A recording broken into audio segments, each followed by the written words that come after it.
time, money, whatever is needed, so that the next praise leader that's downstairs, the next pastor that's downstairs, and we make sure that they are on point. I'm good with this mic, but we don't just let me roll. I'll roll with this. I'm good. I appreciate you. I want to get into the Word of God. They started my clock early. I guess that's a hint. That's a hint. Amen. But I want to get into this Word. I believe God wants to speak to you. I believe God wants to get the church in a place where the church can be what God had originally intended and not what has become of the church today. And I'm not talking about this church particularly or any specific church, but just the body of Christ on the whole. So it's very important that we understand what God is doing. And we can't try to grow in God just by learning His Word.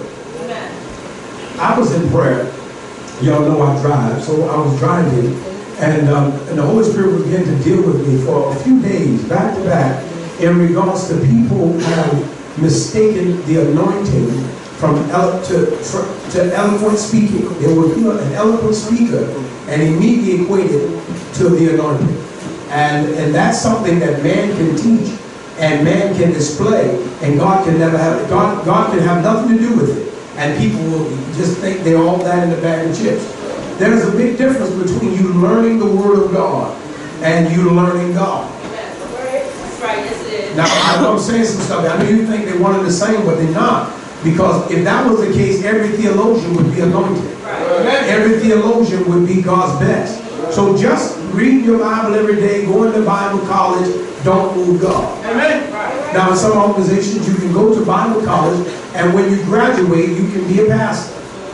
But God said, I don't care what college you go to. Amen. If I haven't called you, we can't have a conversation.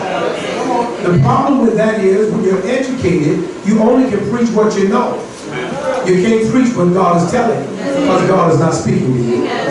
Are you listening to me? So I believe that God wants the people to get restored and really wants you to grow. Let's go to James 2 and 14. We're talking about building your faith and understanding faith. Faith is a lot more than what the world has perverted it to be. When we hear the word faith, immediately we think of either healing or money. Those are the main two common things when you start talking about building faith. Get faith. You ought to have faith. We think about money. We think about healing. But faith is a big component. We know faith is important because the Bible has declared without it you can't please God. Amen. Now if you're in a serious relationship, it is imperative that you know what the other party wants in this relationship. No marriage can be a success if one person knows everything about the other and the other knows nothing about the other person. I remember one time we had now let me tell you something. Every marriage, just because somebody been married a long time don't mean they're happy. Amen. Amen. You know, you learn to build tolerance. You know, before my time, y'all boys are too, so before my time, you know, women just didn't leave. Right. And that joker can come in and go out as he see fit. And they ain't ask where you at, where you been, you know, on the whole. Yeah, some of y'all always drinkers. You gonna tell me where you been? but it was so done. It was done, and women were just walked over. And the more women got built up, the less of this foolishness they would take. And but you still got some that will stick it out. Amen. For the kids, because it's just a mess, or security, whatever the reason may be. When I want to see, what I call a successful marriage, is how much is one willing to give to the other. Are you listening? I don't care if you listen to me. I don't care nothing about this public affection. That's just as corny as it can ever be. Now I'm not saying don't do it. All right, that's not what I'm saying. But what I am saying is trying to act like you're something that you're not is not. I want to know just how much of you are you willing to give. How many of y'all got greeted by the greeters this morning? Everybody got greeted? Okay. So at least 2 greeters should have met you this morning. And that's minimum, 2 greeters. If you don't get 2 people telling you, if you're coming on time now, if you don't get 2 people telling you what the greeting is, then y'all need to say something to me. That means you better ain't doing his job. And the greeting for the day was, for you to come in, prepare yourself to give the best gift you've ever given. The best offering you've ever given. Now, when you hear that, people that love their money will think about money. And they'll leave their pocketbook in the car. There's a whole nigga right in the car. Put the pocketbook in and they come back. But to give God your best gift is to give him what you've never given him before. Now, look, to give God your best gift is simply to give him what he's asking for. Am I going to get James up or we? Did I tell you what James? Yeah. Okay. So is everything working? We good? Who's up there?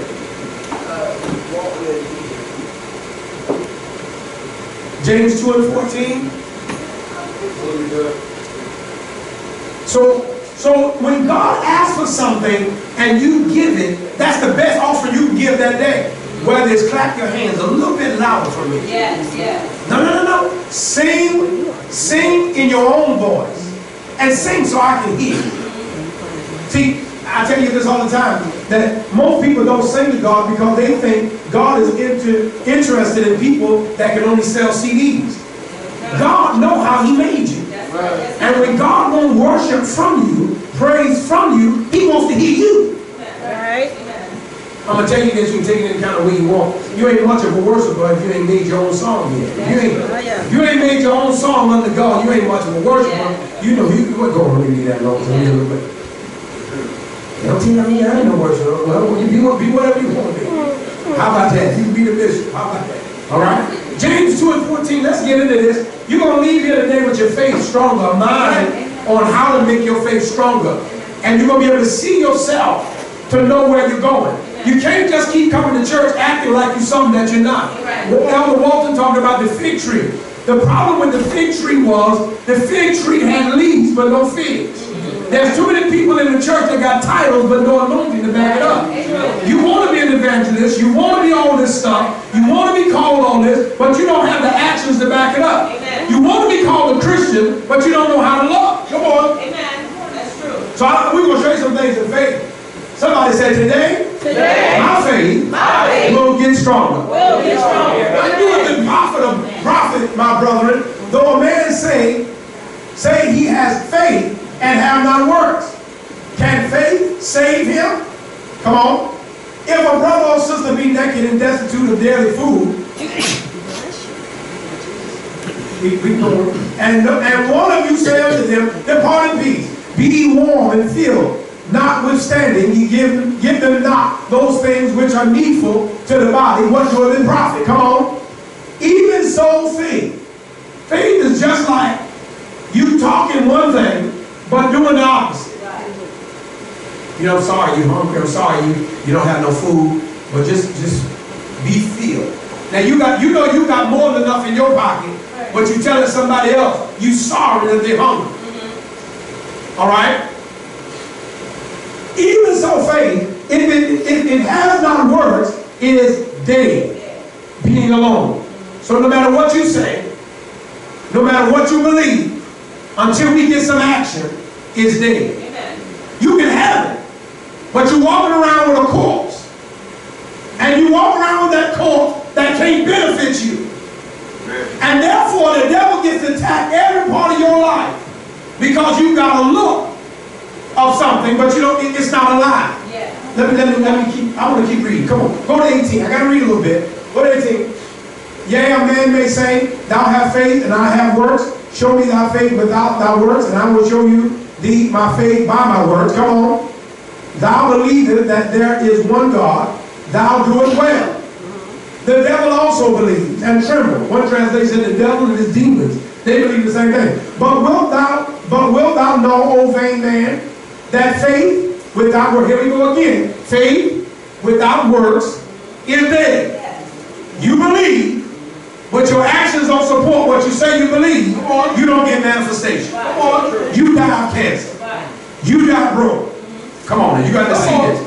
As long as the devil make you think all you got to do is know about God, all right, and not be in compliance with the character God wants in you and working through you, he make you feel like you're all right. Now you praying, expecting God, but you mean as a rattlesnake. Yes, Lord. Come on. Oh, let me move off that. Go to on this. I believe it's 25. Go to 25. I want to show you again. Verse 26 talks about that dead stuff again. Likewise also was not Rahab the harlot justified by works. Now Rahab was a hooker. She's selling her body. Now I know some of y'all can't get with this. That's why you don't pay church folk no attention. Don't worry, don't be concerned about what people know about you. That's right. That's right. It don't matter that how many of your kids got different daddies. Come on now. It don't matter how many times you've been married. It don't matter what your past is, where you come from. None of that matters. Here God now says, Rahab proved she had faith by her actions. Come on. And you got some folks saying, one thing about me, child, I never wear a skirt above my knees. We understand that, Grandma. We understand that.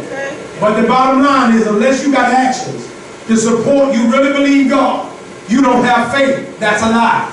Now let me get through this. Justified by works, where she had received the messengers and had sent them out another way. Come on. Verse 26 of our for as the body without the spirit is dead, so faith without works, faith without good deeds, faith without building character to act like God in the earth is dead also. Amen. So if I understand faith, faith has very, very little, when God's talking about it, very to do with me getting stuck. Right.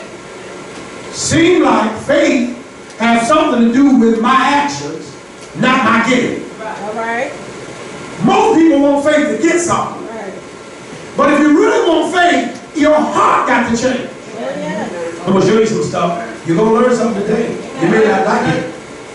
You don't receive from God just because you got knowledge about God. That's right. All right, do you hear me? Verse 17, verse 20, and verse 26 talk about dead faith. Dead faith. Not that you don't have it, but it's dead. Anything that's dead can't produce. Anything that's dead can't defend you. Your faith is a shield of faith. Simply, you can have faith in God, and God said you are protected from something. You tell me what you fighting, I tell you, you ain't got no faith in the first place. Come on. I'm just tired. Nobody liked me on my job. You ain't got no faith.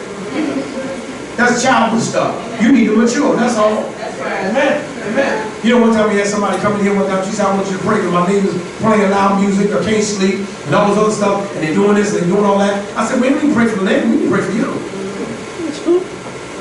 Because if your life is only going to be happy by other people changing, you may never be happy. People have a right to live for the devil if they want to. You have a right to marry him too. So faith without works is dead. What's faith without works? What's dead faith? Dead faith is somebody that has no relationship with God but expecting supernatural things to happen. Okay. You know how many people I know that's sick and talking about God go heal them, but they have no relationship with God. You don't receive from God because you know His name. All right. You don't receive from God because you can spend a lot of time begging Him. So I was talking to a pastor, and this is probably why I keep doing the friends down. But I'm all right with that. Don't feel bad for me. I'm happy with very little friends. And so he talked about praying about the lady praying and praying. She pray all night, and all sorts of pray for hours at a time, and all sorts of stuff. My God, what's she praying? She praying and begging God for stuff, for healing. People get sick, they give up, they run her give the lady in the church the name. She beg all night for God to heal. And I said, well, you know, anything you got to beg all night for in a good relationship. That's true. No, I'm just saying. You pray how you get. If you get results back, take my glasses off. So if you roll your eyes, I won't see it. All right? But I can see your head. Though. I can see. Just you roll your eyes, but don't move their heads. I'll know. All right? If you got to beg for something all night, something wrong with that relationship. Honey, you gonna cook? Honey, please. Honey, please. I tell my work all day. Please, can you make me a sandwich? Because you know, you don't know how to make a sandwich. You know what I mean? You put the mayonnaise and the mustard and turn it inside out, and you don't have to do nothing. Please. That's something wrong. There's something wrong with that relationship. Right. Either tell me why you're not gonna do it, that you ain't gonna do it, and I gotta go find something else. But don't have me begging all night. You said, no, just look at me. Please. No, that's not a good, that's not a healthy relationship. Right. Honey, please come home. Honey, no, come home this weekend. Don't be gone all weekend. No, honey, come on. That's not a good relationship. Right. Come on now. You understand that? If God is your father, and you got to beg him to tell the devil to get his hands off of you, something wrong with that relationship. Now, if you can't own up to that, you'll be praying all night with no results. Right. Now, you don't like that because you think I'm talking about your auntie and all that. But you don't know, I come from the pray all night church. I come from a church where they used to bring blankets and pillows to pray all night. They pray a while, sleep a while. You just pray the snorers don't come. You understand? They're going to turn that church out. No, listen to me. It's good to spend time with God all night, hours at a time, but not begging. Amen.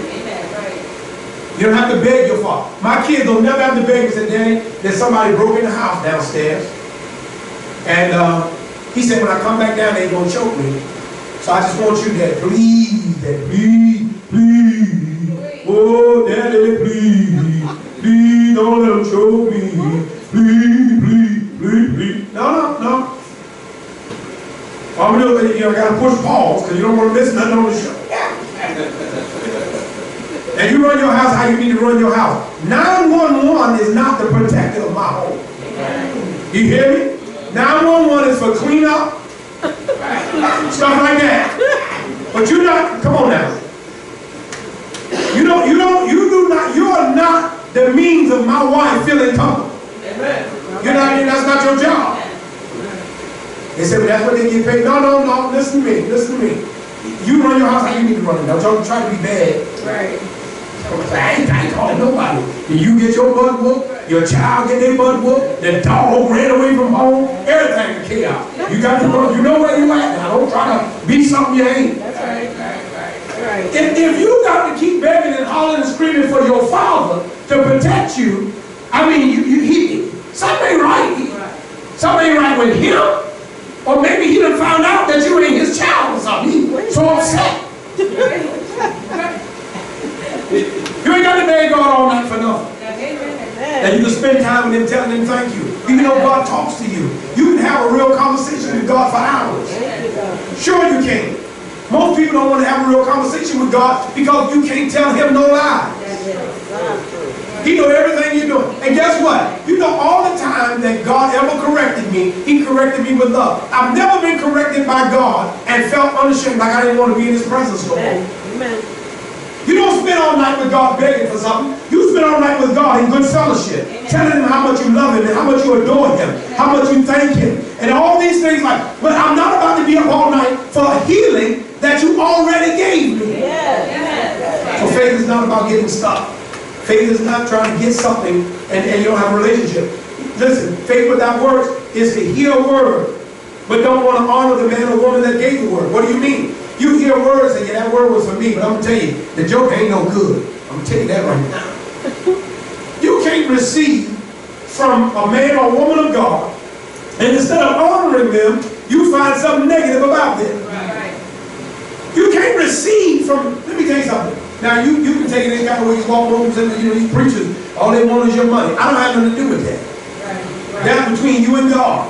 You and scriptures, all right? Now, you don't take it the wrong way. Well, it don't matter how you take it because you ain't going to do nothing about it anyway. I don't need your money. He said, well, good, you get my $2 back. It ain't but $1.50 in the pastoral basket, so you lying. You ain't get no $2. I don't need your money. Now, there are some things people have to understand. If I did get it, you need to come to grips why you got a problem with it, more so than me getting it. Because if it's in the Bible, that's it. Now, God, I told you before, God take good care of me. God take good care of me. God take good care of me. I ain't got to borrow, I ain't got to go down there and how much we get today. I don't matter. I don't know what you give, so whatever you give, that's it. So if you gave extra, trying to catch my attention, you just wasted $200. So then he see that $200, he gonna give me that mic. No. Man, you ain't gonna get the mic, I heard know you gave it. The only people know you gave it is the trustees. I don't need to know how much you gave to be your pastor. That's right.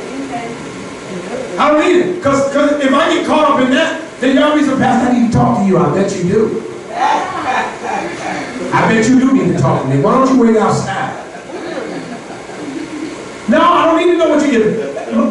Money is not the thing that controls. God has promised me if I do what He tells me, He'll take care of me. And God knows I'm a father, and I'm a husband, and God knows there's certain things I just got to have.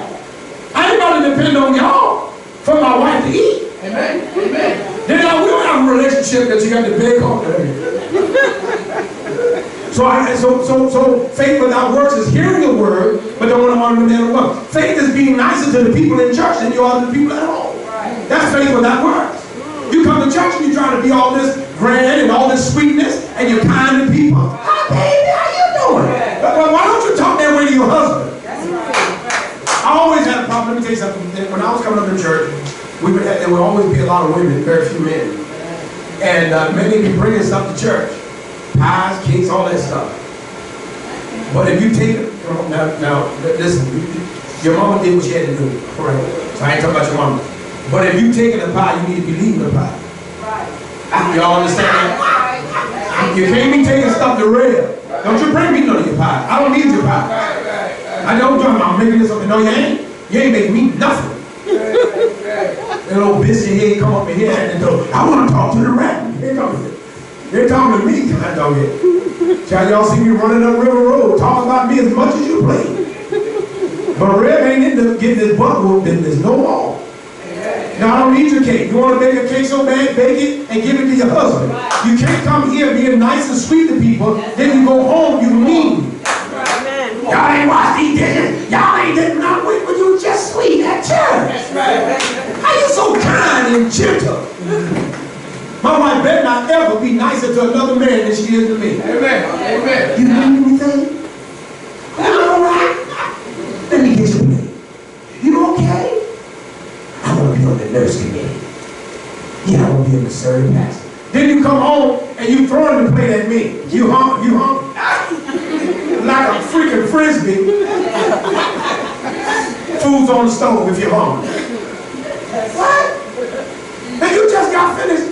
That boy with the robe on, and you gonna come here and tell me I got fixed more. Now that type of stuff, that's faith without work.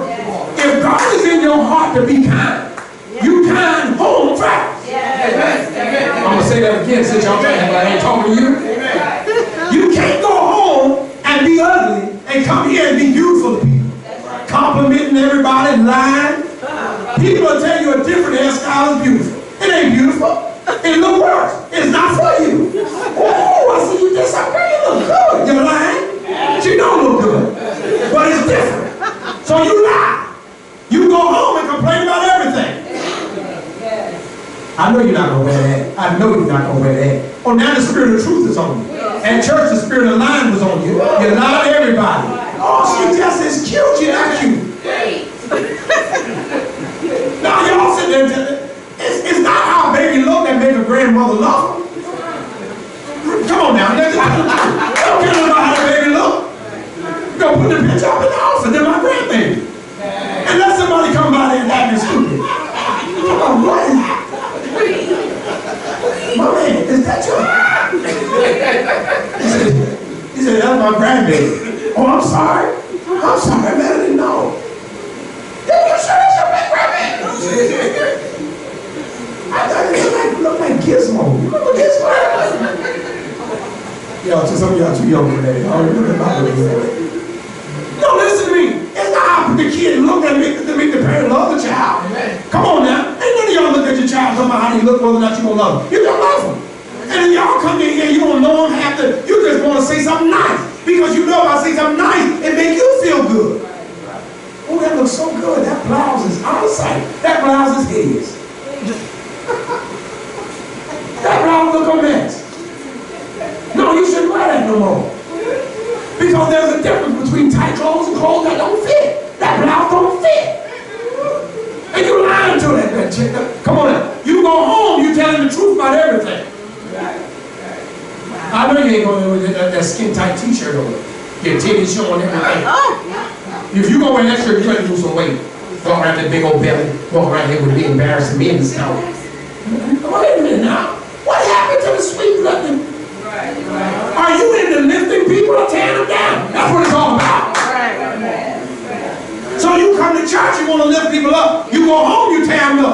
I'm down.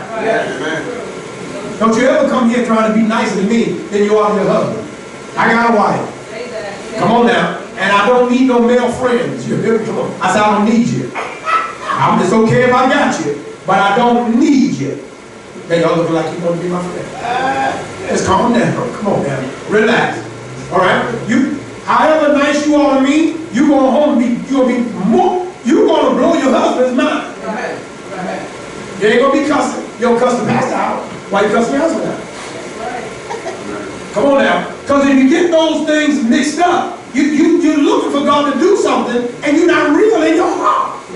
Sweet people are sweet people. Let me get off that.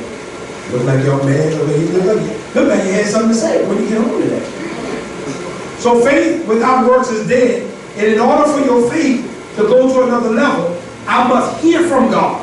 I must hear from God. I just can't learn the word. I got to hear from God. And you must have an action to support. I heard, I understood, and I'm going to work this thing out in my life. In order for your faith to grow, I need to hear from God. Learning scriptures is not necessarily hearing from God. Without the anointing, this is just a book. So I need God to speak to me where I'm at. So it doesn't make sense for me to know who Moses' cousin's sister was, and God is trying to get me how to be forgiven. Being forgiven means more to God than what you drive. So you want to use faith to get a new car, but you're not checking yourself in the forgiveness category. Okay, I understand you was hurt. You still got to forgive. Because if you can't forgive, you can't be forgiven. Yeah, but that scripture is only if you ain't being forgiven, you ain't gonna get forgiveness.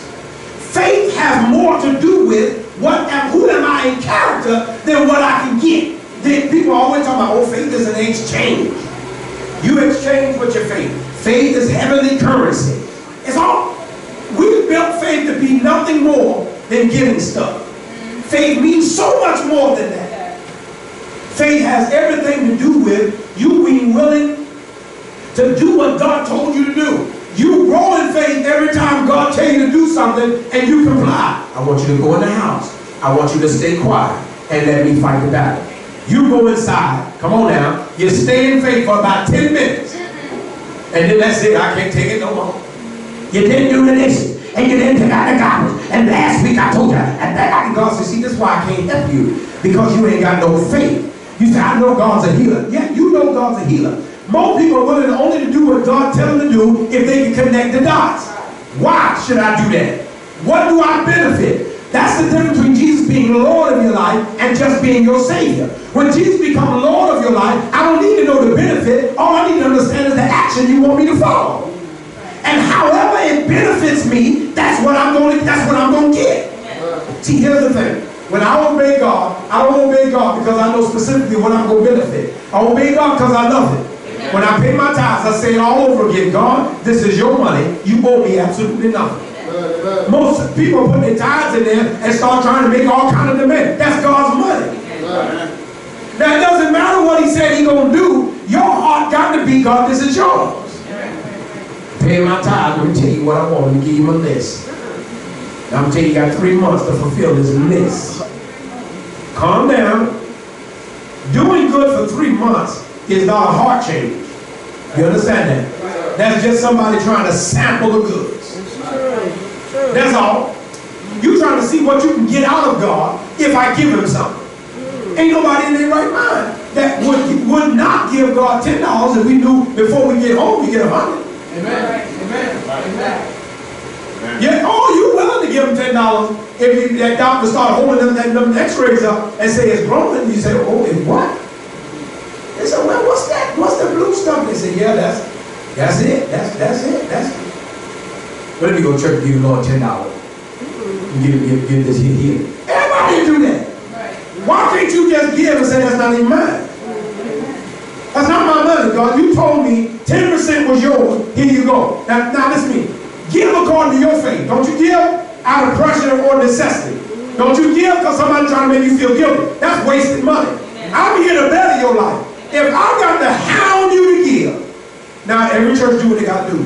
Now I ain't talking about nobody church, all right? I'm talking about here, Temple of Deliverance, all right? We ain't about to sit up here count no money in front of you and tell you how much more we need.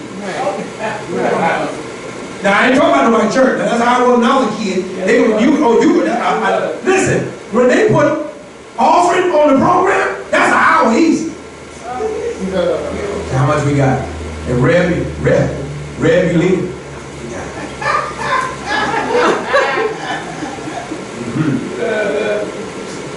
I need 20 people to give me $5. He said, what?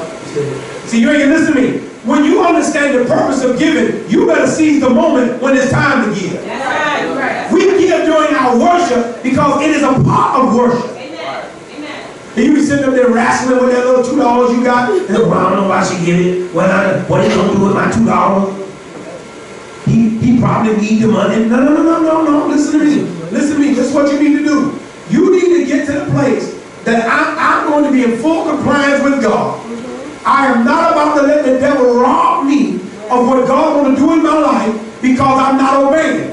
Now, if the Holy Spirit haven't dealt with you about money, then you need to just keep being faithful. See, money means something to you, it don't mean nothing to God. You giving your money don't benefit God. Do you know that? It benefits you. So when God gets you to the place to give, it's for you. Some of y'all don't make no sense. Now this just it is what it is. Yeah, well, like that, we ain't got to borrow straight to do anything. It don't even make sense for you to get no money. You're too mean, nasty. You want to fight everybody. You just had a fight last week at the job. Told the girl to come outside. I bet you won't come outside. I bet you won't come outside. It better not be of another ethnic group. Oh, Trump gonna get you killed. Trump gonna get you killed. Come outside. Come out. Come out. You wanna talk about this at lunch? Come on now. And you know certain people don't get down like that. Some people just run their mouth. You know it. That's why you hit her nose with your finger. And the next time, now she done turned off, she about ready to pass out. Oh, Lord. Then you want to come to church. Hear thee, oh Lord, I put my trust. Don't work like that. Do you hear me? Right? You know, it makes sense for you to come in, just keep your money till you start beating up people at work. Cussing people out for no reason. Cussing people out is not street slang or just profanity. It's the tearing down of someone. Any word you use to tear a person down is cursing them out. Cursing someone is to belittle, to hurt, to offend, to bring the shame, to bring the tears. So how are you talking to people? I swear to you about the stupidest person I know. And you just curse that person out. Amen. Just cuss them out. So if I'm going to grow, I got to be careful what comes out of my mouth. I'm going to show you some things here. I got to be careful what comes out of my mouth because it defines whether or not my money is going to be any good. God's not desperate. You can't buy God. So the preacher on TV telling you, if you send me, shout out. Send me $52 for 12 months. I declare God gonna do something in your life. He lying. He lying. Because he don't know how mean you are. Who drives around with Timberlands in their trunk just in case? Just in case, you never know when something gonna pop off. You said, Mother Audrey, you got Timberlands? Don't be that man, you never know. Don't sleep on me. Don't sleep on me. Pop start talking back too much if you want to. Paula! Paula, what you doing, Paula? Paula, come from back here. Paula come from that hair bent back, Vaseline on her face, tears on her feet. Paula's in trouble. It ain't made no sense. I ain't gonna try to help. I'm gonna pray. You're thinking Brian gonna jump in. He's gonna jump in. Me, I'm gonna pray from right here. People start fighting, child. They don't even thinking. They gonna choke me, beat me out of the day. I'm gonna pardon me, Pastor. My bad. My bad. You chip my tooth. You gonna my bad. You know how much dentist cost, mama? So I gotta make sure my money's not even contaminated. Who I am in my heart. Look at verse 19. Talks about believing in God's ability is not enough. In James verse 19 we read, just knowing who God is and what he can do is not faith. Right. Knowing God's ability is not faith. So what we do is we say, you gotta keep hearing it, keep hearing it, keep hearing it, because faith comes by hearing. See, once you know what you want, it's then the Holy Ghost's job to help you to get it. See, we think the Holy Ghost, this is how the devil messes us all up. We think the Holy Ghost make us run and jump and shout. That's not the Holy Ghost's job at all. Right. You want healing, the Holy Ghost ushers you to a place of healing. Right. I need you to forgive your sister for what she did to you. I need you to forgive your ex. I need you to forgive this one. I need you to forgive your mother. And then he said, oh, okay, you keep, all you're doing is obeying the Holy Spirit. Right. Now you have no idea what I'm doing is going to produce my healing. But because you real in your heart, it doesn't matter whether I'm getting healing. I heard from God. Amen. I gotta forgive you. I gotta move past this moment. Yeah. I can't be stuck here. I gotta be a giver. Amen. And listen, a giver is not just somebody that put money in the basket. Right. A giver is somebody that's giving up themselves. That's it. You know somebody's struggling. Come on now. I don't care nothing about all these kids she got. And she shouldn't have had all the names. What was she got them? And you know school is coming. Come on now. Now what are you going to do? Are you going to, come on, are you going to talk about them? Or are you going to step up and help? Can I tell you something? Don't bother to help. If you're going to do it, then run them down when you get back home. Most people can't be anointed to help people. Come on, the anointing, yoke destroying. Because when you see somebody in trouble and they want to come out, you go talk to them. And then you think you really help them. And you give good word, you give good wisdom. But when you leave their presence, you run them down. Right. See, this is a spiritual battle you got to deal with. Right. This is not you just giving them information. Right. Because your words is fighting against the devil and all that he's trying to do in their life. So then you go into your bedroom with your husband where you think can't nobody hear you, but the devil is listening loud and clear. Yes. I told that idiot she needs to stop picking these no good for nothing men. And but that's see, now you just uprooted every positive seed you just deposited in their heart. Yes. That's why God got to deal with your heart. Yes. I can't talk positive to the person and then go home and run them down. Come on. Listen, do you ever met a real giver? A real giver will give, and their husband said, listen here, I know you ain't gonna be giving to get them people. We need it ourselves. He said, listen, they need it more than we do. Hey, you ain't no giver. You talking about, I know, but I felt sorry for that little no good for nothing peasy head girl. I should have just let us, you right, baby. I should have, matter of fact, I'm going back to get it. No. Let her keep the little loaf of bread. You ain't no giver. You trying to be seen. I am not impressed if you need a camera to give. I'm not impressed. I'm not impressed. You got to have your friends video you while you do something. Not impressed. Not impressed. If you're giving from your heart, I don't need people to see me in order for me to do it. You know, they got certain politicians, they swear they for black people, but they seem to be around the camera more than they are around black people. I'm going to leave that alone with you. He better not be talking about my buddy. You done lost all that weight too, looking good. Go to Matthew 25 and 31. I'm going to show you something here. It's going to blow your mind. Faith is not about me having the ability to produce stuff in my life. Getting stuff. Seek ye first the kingdom of God and his righteousness. All these other things I'll add on. Houses and cars are like condiments. Nobody goes to McDonald's for the ketchup. Right. Some of y'all look like you went for the ketchup.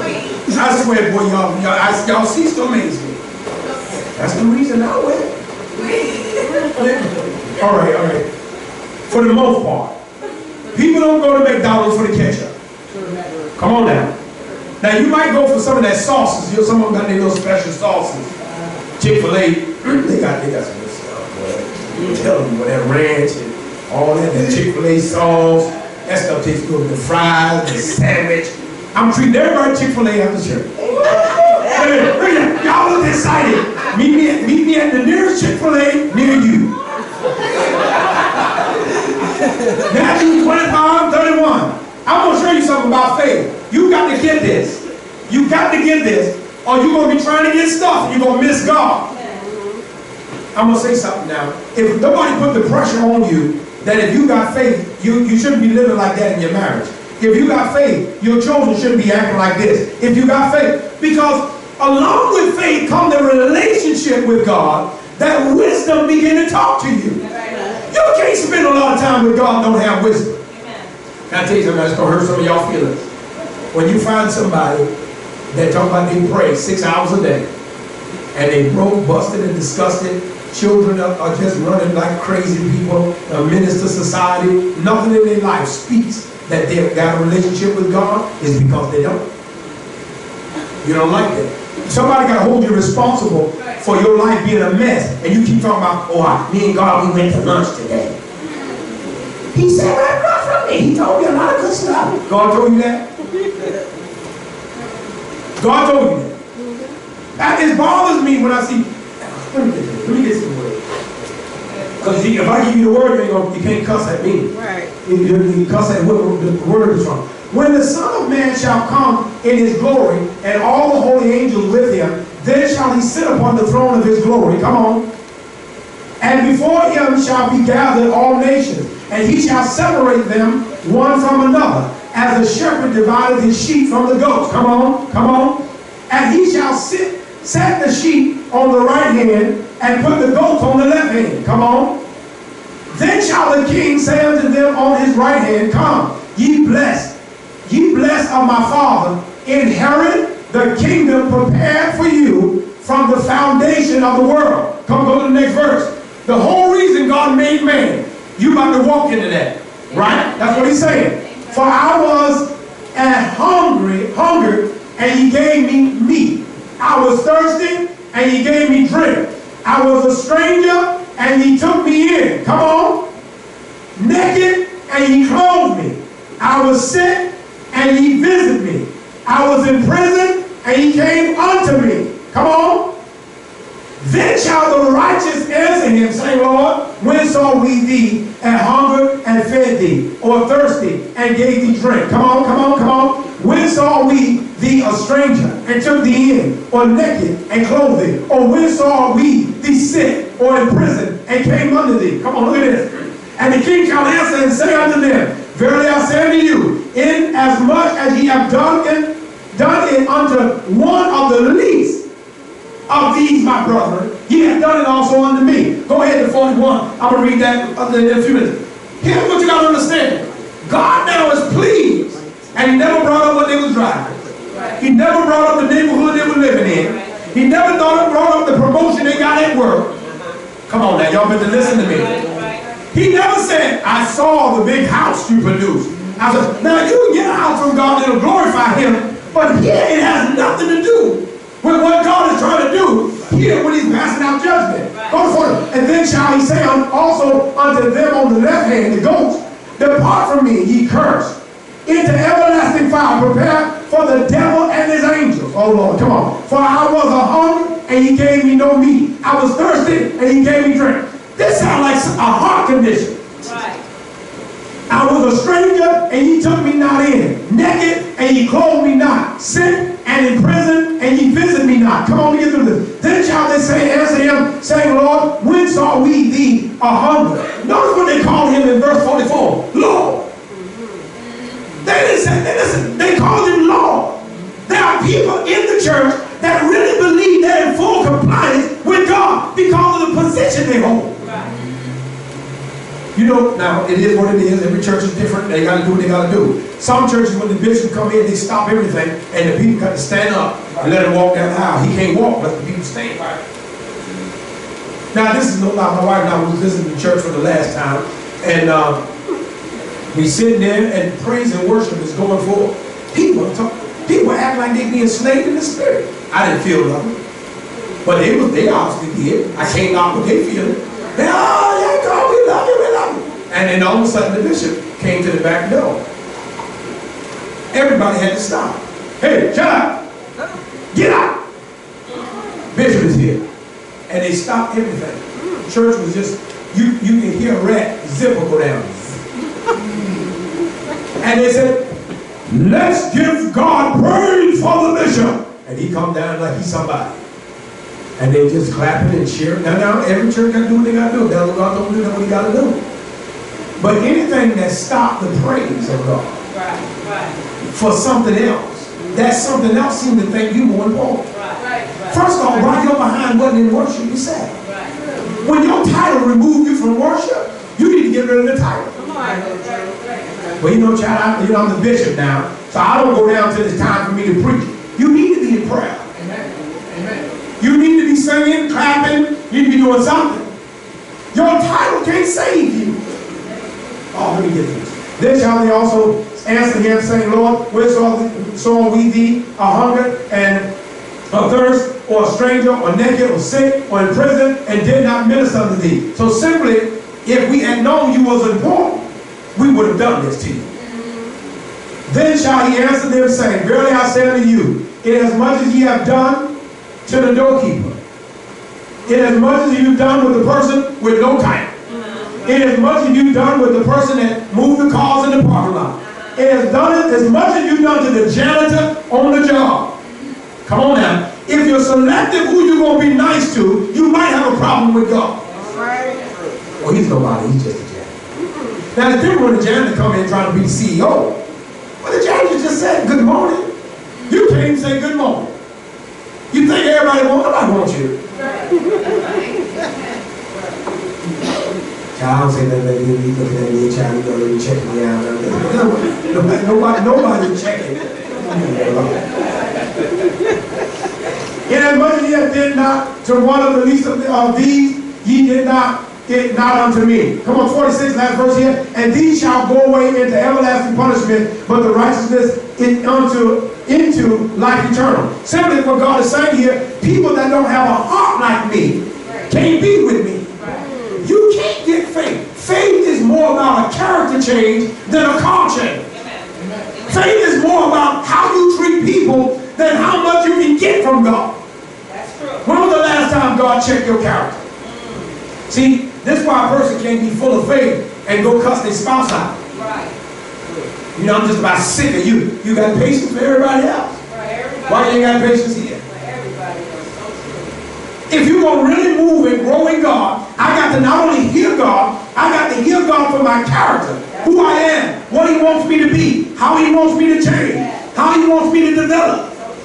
When verse 44, the people start calling the Lord, there are so many people I'm so afraid that's going to think they all got the bag of chips because of who people made them in the church. I told my wife, this news reporter ran up on this prosperity preacher, and I'm not saying that against the preacher, I'm just talking about the interview.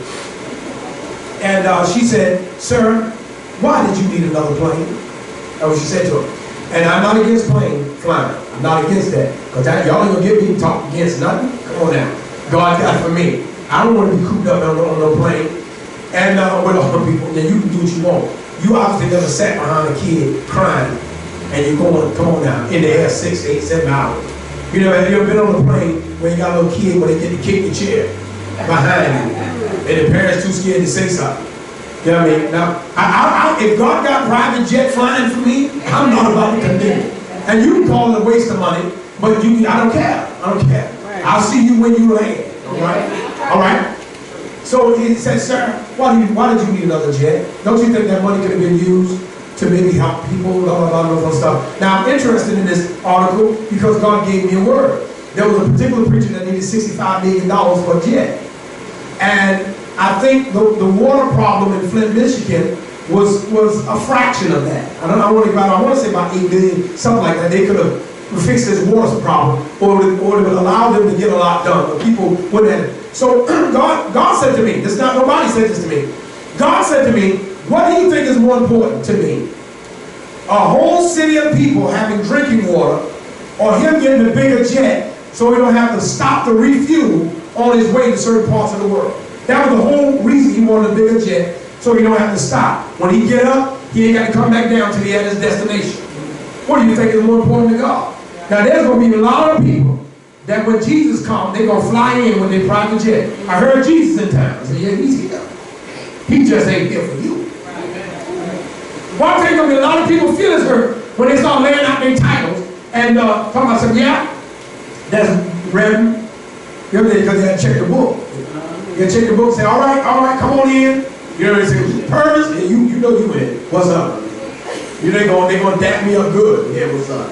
We glad to have you. Boy, you all right. They gonna call, they gonna say, now, what'd you say your name is? Brahim. Brahim? Brahim. Spell that, sir. He gonna spell it. B-I. B-I.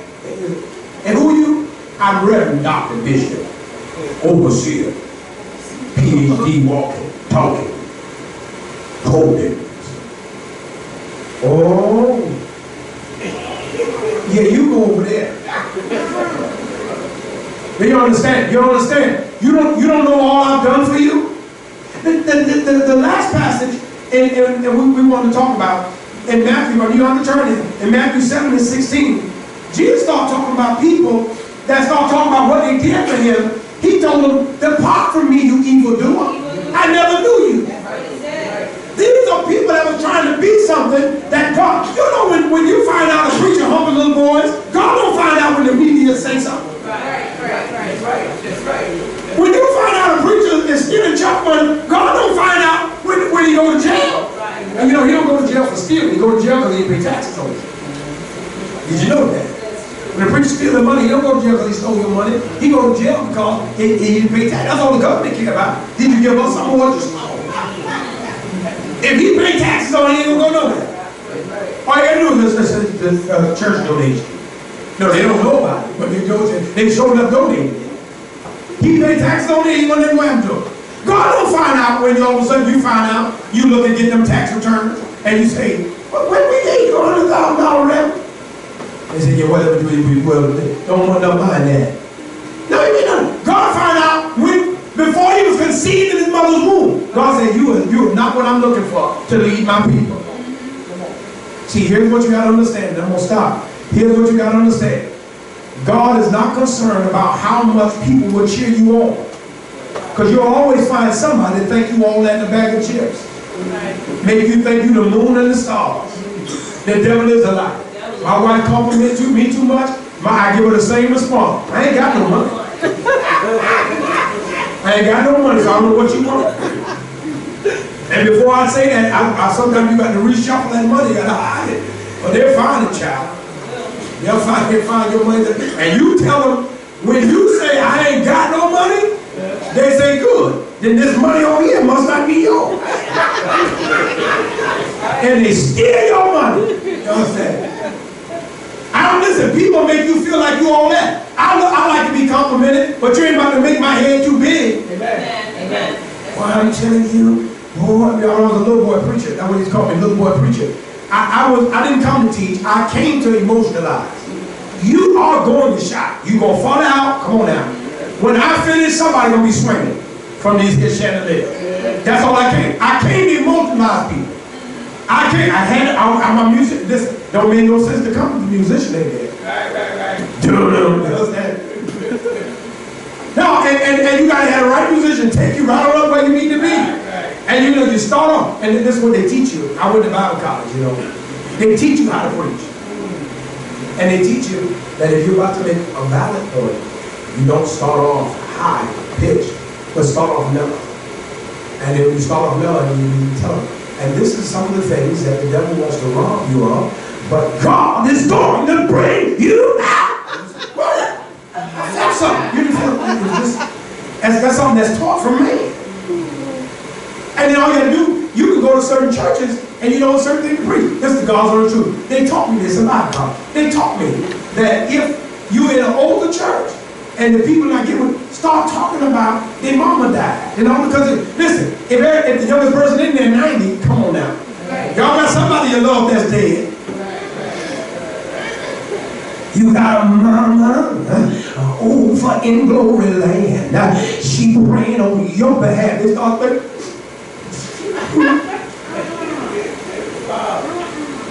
And you start talking about their mama and their daddy. Lord have mercy. Child, they be sitting there crying, snot falling, laying their teeth to the side, blow their nose and all that stuff. Man, there's a mess up in it. That's all emotionalism. That don't mean nothing. That's right.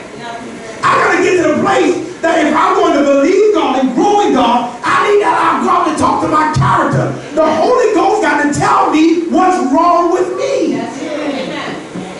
how you treat other people mean more to God than the house you'll ever live in, Yes, it and the does. car you'll ever drive, Yes, it does. or the clothes you'll ever wear. Amen. True.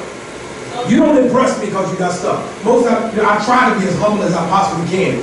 I don't care if people, it's not important to me, and it's becoming less important that people understand what God has done in my life materialistically. But I try to be as humble as I possibly can. Now y'all heard my story, you heard my testimony. Preacher called me, we were friends. We were friends, he was my buddy. We would go to conferences together. We even shared hotel rooms sometimes. And he called me, he had just bought a house. He bought, this is God's untrue, he bought his house in like February of 1 year. I had just purchased mine in December. You know, but we didn't talk every day type buddy. You know, we was just, and so I talked to him in January. He told me about the house and he was going to be getting the house. I said, man, that's good, blah, blah, blah. Well, you don't talk about what you got and somebody talking about what they got, because you don't want to try to be like that competition. So then finally he got the house. He got the house, and he called me, he said, Doc, God doing something in my life. He said, I just moved into my house. I said, praise the Lord. Ain't God gonna only do it? Yeah, you do it. You do it. He said, I just moved in my house, 2,900 square feet. He said, I got to do everything. He said, he started running down all the stuff he got, all this stuff, and he said, I feel God separating me so that I can advance. I said, well, you got to do it. You got to cut people off. You can't take people with you everywhere. And he started coming out, he got to cut them off, and they came to be around. And I really didn't know he was talking about me. I didn't. Now y'all think that's funny, that hurt my feelings. I swear I did not know. I didn't know he was talking about cutting me off. I didn't know, and I'm all alone. He said, so Doc, listen man, just be blessed. If there's anything I can do to help you, give me a call. I said, what's that, hello? I said, hey, hello? And then, so I'm thinking like, what, you know, is he talking? He couldn't be talking about me. He couldn't be talking about me. No, not me, I'm so I waited about a week, 2 later, I called him back. He didn't return my call. I sent him a couple of texts, he wouldn't return my text. Then it came clear, he the one he cut off. Years went by later, and he came and he said, you know, he said, I'm going to pay Bridget for such and such. You know, I wanted to come by and see you. I said, hey, that's cool, come on by, blah, blah, blah. So why don't you come by the house, blah, blah, blah. Well, at that time, we were living in Woodinboro. But when he came to our house, he said, he's still in Willowbrook. I said, no, we moved up at Deerfield. Nobody ever heard of Deerfield? I think we just got on the GPS. And he came by the house. He coming down the street, and he said to me, he said, I don't see your house. He said, I see the apartments in the back, but I don't see your house. I said, I'm the one in the apartments. He said, oh, okay. Now he's feeling good now. He's feeling good. He walks in the house and he says to me, Doc, where did you buy this? I said, I bought mine about 3 months before you bought yours. Man, let me see the house. Well, let me give you a tour. Because you said when you got your 2,900 square foot house, you had to cut me off. My basement is 3,000 square feet. Let me show you what we're going to do. Let me show you. We're going to put a bedroom over here. We're going to put a bathroom over here. Now let's go upstairs. Yeah, this is my bedroom. My bedroom is 1,500 square feet. This is my bedroom. That's not enough. That's your longest closet. There were so many doors, he looked like he couldn't get lost. Now, why did I tell you that? Because he thought he was something with a 2,900 square foot home, and my bedroom was 1,500 square feet. That's not counting closets and bathroom. That's living space. Stop thinking what you got make you something. Right. Stop thinking because you live in a bigger house than me, or think you live in a bigger house than me, you better than me. You not. You don't know nothing about nobody. My best friend, Fred, is the God's on the truth. If he walked in the door right now, first off, Fred carry everything in his front pocket. I don't care what he got on, suit, tuxedo, everything's in the front pocket. And you look at him, he comes shaking the on the door, and everybody bite his tongue. What's not there to be dead? Fred got so much money, Wells Fargo can borrow money from Fred. You look at him, you'll never think. Especially, and he spent no money on a car. Oh, the devil is a liar. No, no. See, people, stop thinking you know about people. Poor people have a tendency of trying to show you everything they got. If I can see everything you were on you, you ain't got much. So don't try to get stuff with your faith. Try to get change. Do you know the stuff I have is because God is pleased with my change? To forgive people that have hurt me. I've done nothing to these people. I've done nothing but love you, and yet you try to take something that you know about me and destroy me. And yet they got to forgive them when they haven't even said I'm sorry. You got to forgive people that's close enough to you to hurt you. You got to forgive people that do things on purpose, intentionally, to hurt you, to hurt what you're about. You got to forgive them. Come on now. And treat them like they never did you no wrong. That's built up in character. There's plenty of things I can hate people for. When my mother died, people in my family turned against me like you wouldn't believe. They really thought I'd be nothing with my mom. My mom was my hero. I love my mom. But my mom died. They said the church would be closed within a year. My mom died in 2000. They said the church would be closed in 2 years, within a year. When my mom died, they started spreading rumors that my stepfather had a policy for $100,000 or $250,000, and I got the money. I'm talking about my mama's siblings now. And Purvis got all the money and all sorts of. So then one went talking to my brother, saying, you know, your mother told me. And he was lying. He was lying. He knew he was lying. Your mother told me she wanted you to have a car. My brother ain't have a license in 10 years. Child support took his license, he never got it back. My mama didn't even want my stepfather to let him borrow the car to go to the store nowhere. I know my mama ain't left him no car, because my mama didn't want him to drive the car when she was alive. So that the people just did all kind of wicked, evil stuff. Now listen, y'all heard about this, I don't know if I told you. I had a family member, they go around telling people I'm gay. Or I was gay. My response is, my cousin's telling me, he wants to know if it's true. This is the truth. Skip wants to know if it's true. Skip said, he said, I told him I never saw that on you when we was coming up. Now he waited for me to say, I'm sorry. You know what I was saying? You know what I was saying? My response was, even if I was gay, because I got people in my family that's gay. I got people I love dearly that's gay. All right? Being gay, I don't have a problem with that. All right? My response was, even if I was gay, why does the family turn against me because I'm gay? Does that mean I'm a bad person? I don't need to defend whether or not I'm gay, because the people that think I'm gay are irrelevant. I don't need to prove who I am. I ain't got to go make no banners. I'm not gay, I swear. I'm not gay, I swear. No, it don't matter whether I'm gay. Why can't you love me? I'm not talking about just regular cousins and things. I'm talking about high-ranking people in the church. Will have not only them, but my cousins that don't want to have nothing to do with me over lives. So, now it is what it is. I don't know who listens what, say what. I don't know if it is what it is. So when they got on their deathbed, they said, and I heard from God with this. They got on their deathbed, they said to tell Purvis I want to see him. And the Holy Spirit said to me, tell him, he don't need to apologize to you. He got to fix every lie that has caused division with the people that were attached to you. You don't need to say you're sorry to me. I knew you were lying. You knew you were lying. You got to call the people in you lied to. Can you remember how many people you lied to? Forgiving people like that. Listen to me. People do stuff like that. You think you got a justifiable reason to dislike them. Love them. Love them and everybody. If they were to walk through the door right now, I'd be shocked. But if they walk through the door right now, I'm going to love them and treat them right. Loving people, being kind to people. If you got more than enough, then God is looking for you to be concerned about somebody else. That's right. You can't be on a job bringing shrimps and lobsters and crab legs and all this stuff, and then you know the other person in another cubicle is struggling. Right.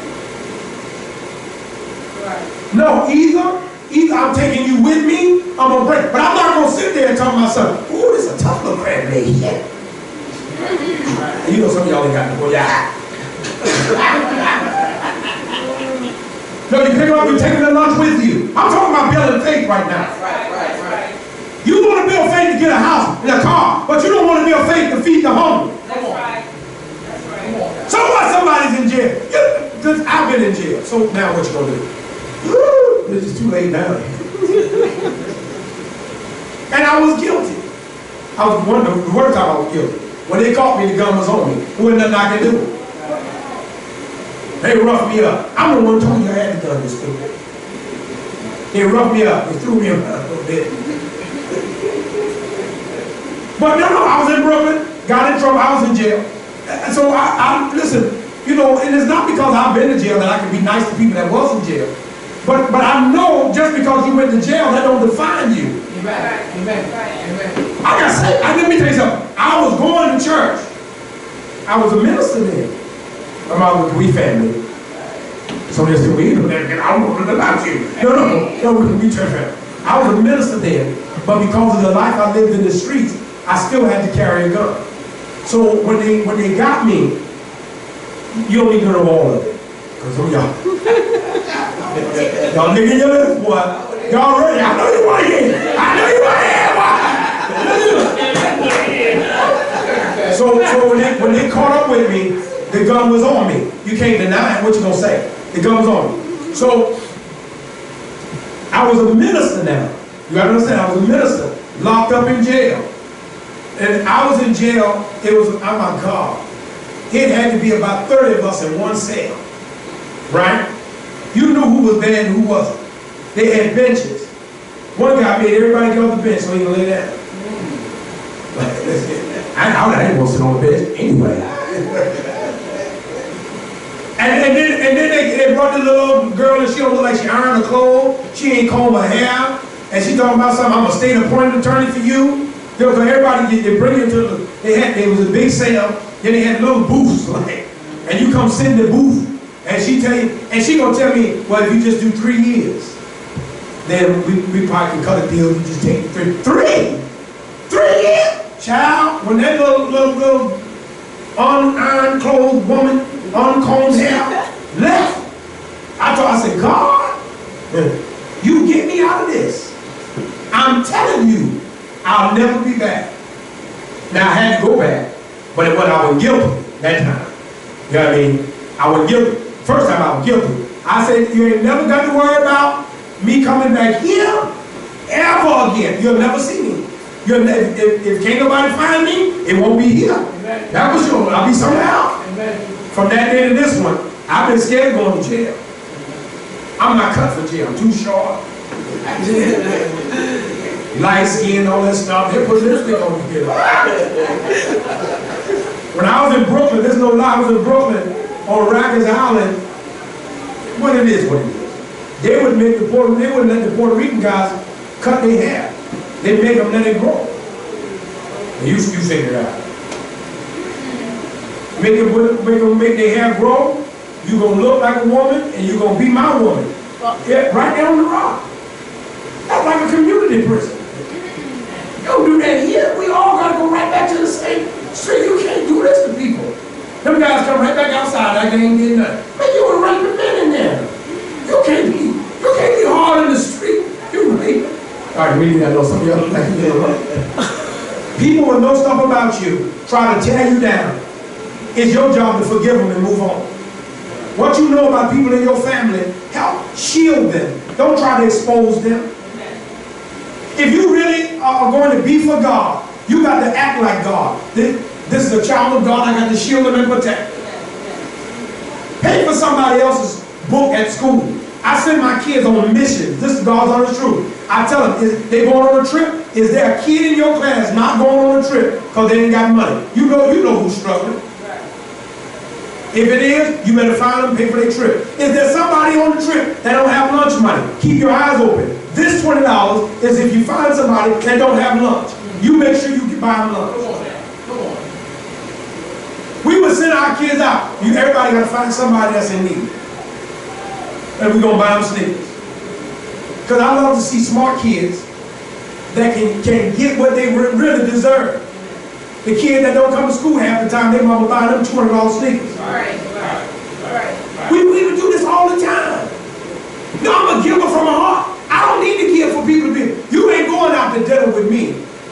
go out to dinner, don't ask me because I'm hungry, okay? But you're not going out to dinner for me and I don't pay for it. Because I'm a giver. Now my wife don't like that.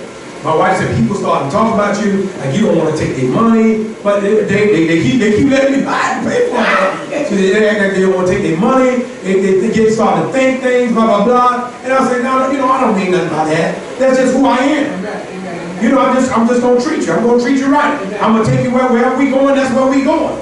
I don't go out to people where we split the tab. I don't. Either I'm paying or you paying. If you can't get down like that, don't ask me out. Some of y'all look like you was going to ask me after seven. Don't ask me out. I definitely don't hang out with people that pull out a calculator. Pull out a calculator, God dog it, and you go out into the bed. I'm going to embarrass you at the table, and then you'll never see me at the table with you again. I'm just a giver. Now why do I give way beyond? Now why do I do this? I really have a genuine concern about other people. My wife and I had 100 daughters we adopted in Africa. 100. Do you know what the number one things we was buying for them? Tampons. Can you believe that? Young girls would be on their ministry. They would skip school. They would try to use all the things when they were at that time of the month. They would get infected, full of disease. Shoes was a luxury. So one time we were buying them these reusable pads, wash them and different things, and the shipment was late. The lady called and said, do you mind if I buy them food and some of them some shoes? I don't care. That's cool. Let's do that. The kids act, man, it make you want to slap your kid. Right. First off, they ain't new. They use stuff. Right. Use shoes, use clothes, and the kids, you would think they just want a lot. Yes, yes. Smile. I mean, just so happy. Yes. Wow. Oh my God. We got families that we would feed over in Africa. We got families we would feed them, send them money constantly. We were paying for one man to come to America. They denied his visa and he couldn't come. But we told him we were paying for his airfare. We were going to give him a place to live. We were going to give him a job. Let me tell you now, listen. If you're really not concerned about people, you'll only help those that help you. That's true. You gotta be willing to help somebody that can't pay you back. Lend somebody some money, you know you're gonna never get it back.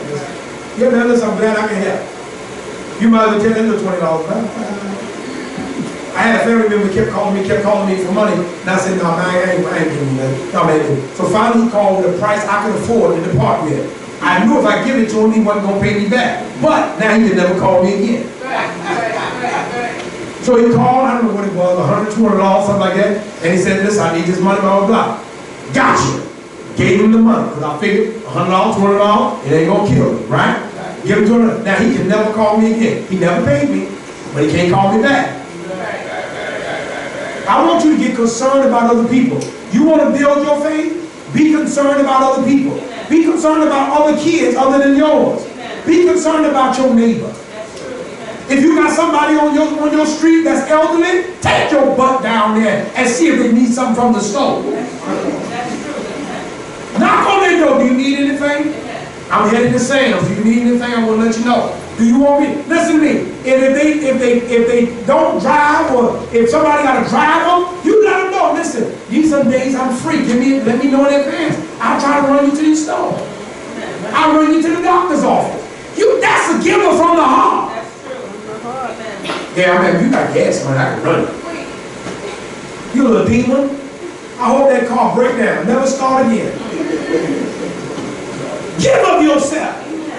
Go your butt down there and shovel the snow for the single mother. And don't be trying to be seen. Right. Amen. Amen.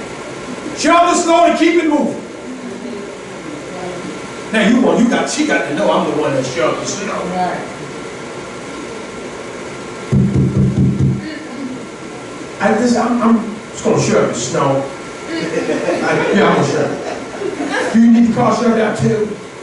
No, what you looking for, buddy? Right. Shove the snow and get it moved. I helped a lady, she was sitting there, an Asian lady. She was broke down. She was over on 130. It was early in the morning, like around 4:30, 5 o'clock. She had a flat tire, so I said, I was getting diesel. So I said, ma'am, are you all right? She said, I've been waiting for AAA. Oh, she said, I've been here an hour and a half. She said, morning, Michael, that she on 130, and the area that may not be as nice. All right. So I said, well, ma'am, let me help you. Right? So I'm getting her towel off, getting her towel off to the last lug nut. Then the man comes from AAA. Right? So she wants to give me something. I said, ma'am, I didn't help you because I wanted your money. I helped you because you sitting there like you were just so scared. So, child, she ain't want to let the window down. I knew something wrong with you just sitting over there, just looking around. Will you pull over and help somebody? Right, right. Help people and take off before they even get their wallet out. Amen. Amen. You all right now? Oh, I'm gonna make sure you're all right. You good? All right then. All right then, man. Take care now. Get your stupid self back in your car and go on home or wherever you're going. See, give like that from the heart. God said, not only will I make sure you always have to give, but when it's time, I'll reward you for you acting like me in the earth. Be kind hearted. Be nice to the people on your job. Help the person that's behind on the job. And don't wait for them to fire them. Don't be like that. Listen, I'm taking 15 minutes from lunch to help you, girl. You better, come on now. Now, you ain't gonna be texting while I'm helping you. But come on now. Give them yourself. Don't ever get excited to see somebody else go down. Help lift them up. You gotta hurry with your workload. They are going to write you up. All right, you want me to help you with something? Let me put this in order for you. All right, you got it? You got it from there? I'm gonna come back and check on you. Acting like God means more to God than you talking about, Father, I'm sowing this seed so I can get a new car. Father, now, I ain't got nothing against the seed sowing ministries. But you, that's here. I need you to give of yourself. Give to the people that can't give back to you.